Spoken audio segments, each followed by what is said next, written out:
சரி, இப்ப நான் கேட்கறேன், உங்க கேள்வியை கொஞ்சம் புரியாம இருக்கு, எனக்கு புரியுற மாதிரி சொல்லுங்க, வேணா முயற்சி பண்ணுவோம். நம்ம கிட்ட விதை நெல் இருந்துச்சா? எல்லாரும் பற்ற கட்டி வச்சிருந்தோமா? நம்ம தான் அறுத்தோம், அடிச்சோம், காய போட்டோம், அந்த விதை நெல்லை பயன்படுத்தணும், சாப்பாட்டுக்கு பயன்படுத்தணும். இப்ப விதை நெல் எங்க வாங்குறோம்? ஏன் கடைக்கு போச்சு நம்ம விதை நெல்? யாரு பறிச்சு கொடுத்தவன்? யாரு? என்கிட்ட கேட்கக்கூடாது, வர்றவங்கள ஓட்டு கேட்டு அவங்கள்ட்ட கேட்கணும். எதுக்கு நம்ம கிட்ட வந்த விதை நெல் இன்னொருத்தன் போச்சுன்னு கேட்கணும். கேட்கணுமா இல்லையா? என்ன கேள்வி கேட்க வருது இல்ல, வேலை செய்யல, வேலை மூளை எப்படி இருக்கு பாருங்க. பாரனைத்தும் பொய்யனவை என்று பட்டினத்து பிள்ளையை போல் யாரும் துறக்க அரிது அரிதுன்னார் தாய் மாணவ சுவாமி. காவேரி வெள்ளம் பெருக்கெடுத்து ஓடிச்சு. எப்ப இந்த பாட்டு எழுதுற போது காவேரி வெள்ளம் பெருக்கெடுத்து ஓடியது. அதான் நடந்தாய் வாழி காவேரி. கொஞ்ச நாளாச்சு, அப்புறம் நடக்க முடியாம தவந்து வந்திருப்பா போல. அப்புறம் தவக்கவும் முடியாம சொட்டு சொட்டா வந்துச்சு. கர்நாடகக்காரன் தண்ணி கொடுக்கறதுனா பெரும் தொந்தரவா இருக்கு. நான் கேட்கிறேன், காவிரி மேலாண்மை வாரி அமைச்சு எத்தனை வருஷம் ஆச்சு? காவிரி மேலாண்மை வாரி அமைச்சு எத்தனை வருஷம் ஆச்சு? ஏன் இதுவரைக்கும் தீர்வு இல்லை? யாருமே அதை பத்தி யோசிக்கலையே. இதுவரைக்கும் தீர்வு இல்லை. ஆனா கூட்டு குடிநீர் திட்டம்னு காவிரியை ராமநாதபுரம் வரைக்கும் கொண்டு போய் சேர்த்திருக்கிறிய. ஆனா வருதா தினமும் தண்ணி?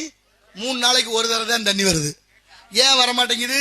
ராமநாதபுரம் மாவட்டம், சிவகங்கை மாவட்டம், விருதுநகர் மாவட்டத்தில் ஒரு பெரிய விஞ்ஞானமே இருக்கு தெரியுமா உங்களுக்கு? தண்ணி கூட அந்த காலத்துல தலையில ஒண்ணு, இடுப்புல ஒண்ணு, கையில ஒண்ணு, தோல்ல ஒண்ணா தூக்குன தாய்மார்கள் இன்னைக்கு தண்ணி தூக்குறதுக்கு ஒரு வண்டி கண்டுபிடிச்சிருக்காங்க. வண்டி, ஆமா, 8 குடம் வண்டி பத்தியா? அதுலயும் ராமநாதபுரம் மாவட்டத்தில் கல்யாணம் பண்ணா பொண்ணுக்கு சீர் அந்த வண்டி வைக்கணுமா? வண்டி வைக்கணும். எவ்வளவு பெரிய விஞ்ஞானத்தனம் நினைச்சு பாருங்க. அப்ப தண்ணி தூக்குறதுக்கு குடத்தை தயார் பண்ணி வண்டியும் தயார் பண்ண நீங்க தண்ணிய சேர்த்து வைக்கணுங்கிற சிந்தனை வரலையே. காவிரி வெள்ளம் வருஷம் போய் கடல்ல கலக்குது. முக்கொம்பு வழியாக, கல்லணை வழியாக, சீர்காழி தாலுகா பூம்புகார் என்ற காவிரி பூப்பட்டினத்தில் பல லட்சம் கன அடி தண்ணி வீணா போய் கடல்ல கலக்குது. அதை சேர்த்து வச்சு இந்த தாய்மார்களுக்கு தண்ணி பஞ்சத்தை நிறுத்துறதுக்கு ஒருத்தனுக்கும் புத்தி இல்ல. ஆனா பச்சை தண்ணியை விலைக்கு விற்கிறதுக்கு மூளை வேலை செய்யுது.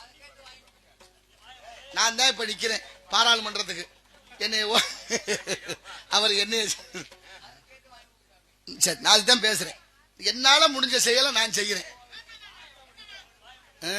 எங்க ஆத்தாவுக்கு நினைச்சானா எல்லாம் சரியா பண்றோம். உண்மைதானே? ஆமா, மாற்றம் ஒன்றே மாற்றாதது. அப்படி தண்ணி பஞ்சம் தலைவிரிச்சு ஆடுது நாட்டுல. உங்களுக்கு தெரியுமா?